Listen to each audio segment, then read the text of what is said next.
देखिए आज क्या टॉपिक करना है, आज हम लोगों को अल्टरनेटिंग करंट का टॉपिक को आगे बढ़ाना है और अल्टरनेटिंग करंट में हम लोगों को क्या सीखना है उस पर ध्यान देंगे। देखिए अल्टरनेटिंग करंट जो है वो डीसी करंट से बिल्कुल अलग है। ये तो हम लोग पिछले क्लास में देख चुके हैं, इंट्रोडक्शन में हम लोग देख चुके हैं।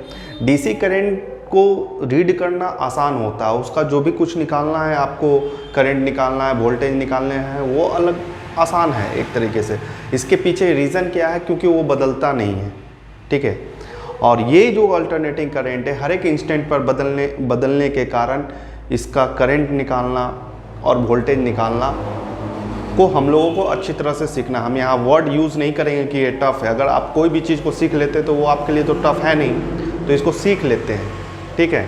तो इसमें जो अल्टरनेटिंग करंट जो इस तरह से हर एक इंस्टेंट पर ये चल रहा है, ये अल्टरनेटिंग करंट मान लीजिए ये इधर है, अलग है, ये सब जो चीज़ है। अल्टरनेटिंग करंट को हम I = I0 sine omega T से लिखते हैं। यहाँ पर आपको बहुत सारे टर्म देखने को मिल रहे हैं, जैसे I है, I0 है, ओमेगा टी है, ये सभी देखने को मिल रहा है। तो इसमें हम लोगों को पूछा क्या जाएगा, हम लोग किस चीज़ का देखिए बोलना यह चाहते हैं ना कि देखिए ये भी करंट है, जैसे I = I0 sine omega T लिखे तो ये भी करंट है, ये भी करंट है। यहाँ दो करंट क्या कर रहा है, ये करंट का क्या मतलब है, ये करंट का क्या मतलब है। तो एवरेज चूंकि ये बदलने वाला करंट है, इस वजह से ये बहुत तरह का करंट, यहाँ पर आपको 3-4 करंट को समझना होगा। अगर आप समझ जाते हैं तो ये चैप्टर आपको इजी लगने लगेगा। इसको मिक्सिंग नहीं कर सकते, इसको वन टाइप डीसी में जैसे one type of current I बोल देते थे, यहाँ पर आई नहीं बोलने होगा, आपको आई को समझना होगा। देखिए यहाँ type of current, types of current, जैसे यहाँ पर आई है, एक I0 है, ठीक है। आई क्या है, इसे बोलते हैं इंस्टेंटेनियस करंट। कौन सा करंट है, इंस्टेंटेनियस करंट है।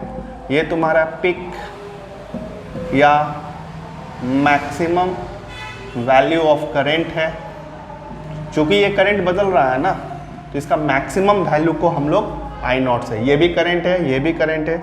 और हम लोगों को एग्ज़ाम में पूछा जाएगा या जिसके बारे में हम लोगों को समझना है, एक एवरेज करंट के बारे में हम लोगों को पढ़ना है। एवरेज या मीन भी बोल सकते हैं, मीन करंट। वो क्या होता है, कैसे निकलता है, वो सीखना है इसमें। तो वो क्या होता है और वो कैसे निकलता है वो तो हम बाद में बताएंगे। पहले ये एक फार्मूला दे देते हैं, इससे आप एवरेज और मीन वैल्यू ऑफ करंट निकाल सकते हैं, 0.637 I0। इस फार्मूला से आप, ये जो फार्मूला है, इससे आप क्या कर सकते हैं, एवरेज करंट को निकाल सकते हैं। तो ये 1 हो गया, ये आपका 2 हो गया, ये आपका 3 हो गया, और ये चौथा और आखिरी जिसे RMS वैल्यू, सबसे इंपॉर्टेंट और सबसे ज़्यादा पूछा जाने वाला सवाल यही रहेगा, RMS value, RMS value of current, alternating current, जिसको निकालने का सूत्र है, फार्मूला है 0.707 I0। अगर इससे आप लोग करते हैं तो एवरेज, तो ले दे करके आप यहाँ पर देख रहे हैं कि अल्टरनेटिंग करंट में एक करंट नहीं है, 4 तरह का करंट है, 1 2 3 4।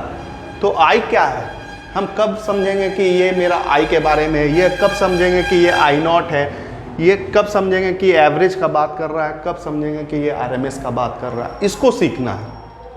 तब आपसे न्यूमेरिकल्स भी बनेगा, ठीक है।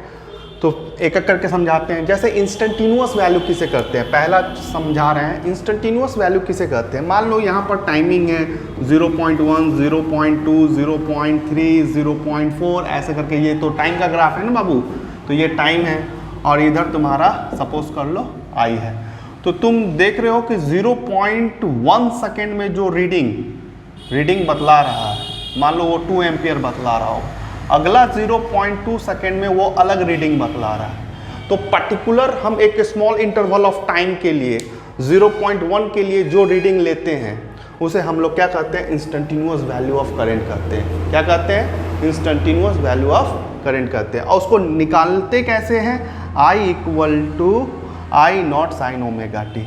इससे आपको क्या निकलेगा कि इस इंस्टेंट पर क्या करंट है, इस फार्मूला से निकल जाएगा। तो समझ में आया इंस्टेंटेनियस करंट क्या होता है। अब पिक वैल्यू क्या है, देखिए करंट हमेशा बदल रहा है, मैक्सिमम जाता है, मैक्सिमम से फिर मिनिमम आता है, फिर मैक्सिमम जाता है, फिर मिनिमम आता है, इस तरह से करंट हो रहा है। तो इसका जो सबसे ऊंचा जो पार्ट होता है ना, जैसे इसका सबसे ऊंचा वैल्यू इस जगह होगा, इस रीडिंग को मैक्सिमम करंट कहेंगे, इस रीडिंग को मैक्सिमम करंट कहेंगे, इस रीडिंग को आप मैक्सिमम करंट कहेंगे, आई नॉट, इसी को हम लोग मैक्सिमम करंट कहते हैं, पिक करंट कहते हैं। ये तुम्हारे लिए बहुत इंपॉर्टेंट है, क्योंकि एवरेज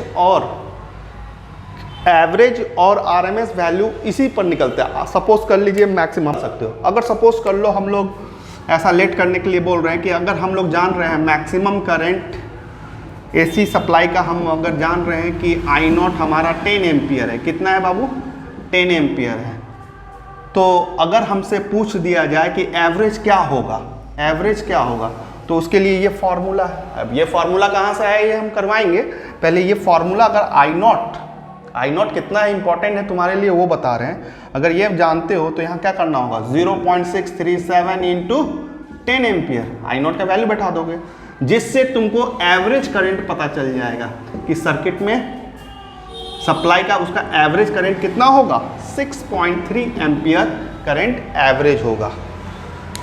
तो अगर इससे अगर आपको मैक्सिमम वैल्यू पता है और इसे मल्टीप्लाई कर देते हैं तो आपको क्या निकल जाता है, एवरेज वैल्यू ऑफ करंट। ठीक इसी तरह से अगर आरएमएस वैल्यू ऑफ करंट चाहिए, अगर आपको आरएमएस वैल्यू ऑफ करंट चाहिए तो इसका क्या फॉर्मूला है बाबू, 0.707 इंटू आई नॉट, फिर मैक्सिमम।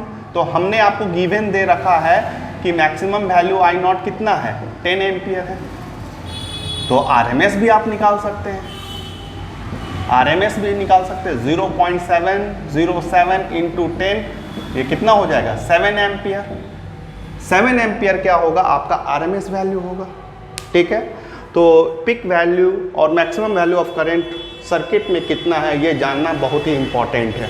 तो सर ऐसा तुमको ऐसा फील नहीं हो रहा है कि सर इसमें इतना सारा करंट क्यों है, इतना डीसी में इतना कुछ दिक्कत था, डीसी में ऐसा कुछ नहीं था, सिर्फ करंट हम लोग आराम से पढ़ ले रहे थे, करंट और वोल्टेज। लेकिन ये अल्टरनेटिंग करंट इतना कॉम्प्लिकेटेड क्यों बनता जा रहा है, इसका कारण है क्योंकि ये हर एक फेज पर बदलता है, और कोई भी चीज़ अगर बदलता है तो उसको ट्रू वैल्यू निकालने के लिए हमको एवरेज निकालना जरूरी होता है। तो ये वैल्यू क्या है, आरएमएस वैल्यू सबसे ज़्यादा इंपॉर्टेंट है, इसलिए है क्योंकि ये इफेक्टिव वैल्यू है। मान लीजिए हम आपका परसेंटेज निकाल करके दे रहे हैं कि आप 60% आपका आ रहा है, लेकिन ये ज़रूरी नहीं है, आप 60% से आगे भी जा सकते हैं। ऐसा नहीं बोल रहे कि आप 100 जा सकते हैं, आपका पूरा इफेक्टिव वैल्यू कितना हो सकता है उसको रीड करता है, उसको बताता है आरएमएस वैल्यू।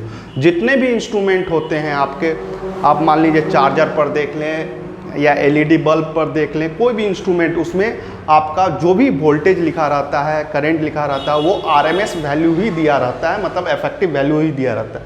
तो यहाँ पर भी आप देखने को मिल रहा है कि वो मीन से ज़्यादा होता है, एवरेज से ज़्यादा होता है, वो तुम्हारा इफेक्टिव, कि आप कितने इफेक्टिव रह सकते हैं एग्जाम में। जैसे आपका अगर आप 45 बोल रहे हैं तो आपका आरएमएस हो सके आपका 55 है, आरएमएस 55, उससे ज़्यादा होता है। जिस तरह से यहाँ पर निकालें, इसका 10 ampere current peak value current था, इसका अगर हम लोग एवरेज खोजे तो कितना निकल के आया, 6.3, लेकिन इफेक्टिव वैल्यू कितना खोजने पर निकला है, 7 एम्पियर। 7 एम्पियर मतलब उससे कुछ ज़्यादा, एवरेज से कुछ ज़्यादा। ठीक है, ठीक है, क्लियर है, समझ में आया। तो ये तीनों वैल्यू को आपको समझना होगा, इसमें से सबसे ज़्यादा इंपॉर्टेंट आरएमएस वैल्यू हो। इसको फाइंड कैसे करते हैं, 0 ये फार्मूला है, और मीन को निकालने का ये फार्मूला है। और इतने टाइप ऑफ करंट पढ़ने का कारण क्यों बनता है, क्योंकि ये करंट हर एक इंस्टेंट पर बदलने की वजह से हम लोगों को इतना टाइप ऑफ करंट को पढ़ना पड़ रहा है, इसी चीज़ को सीखना है। ठीक है, ओके, थैंक यू।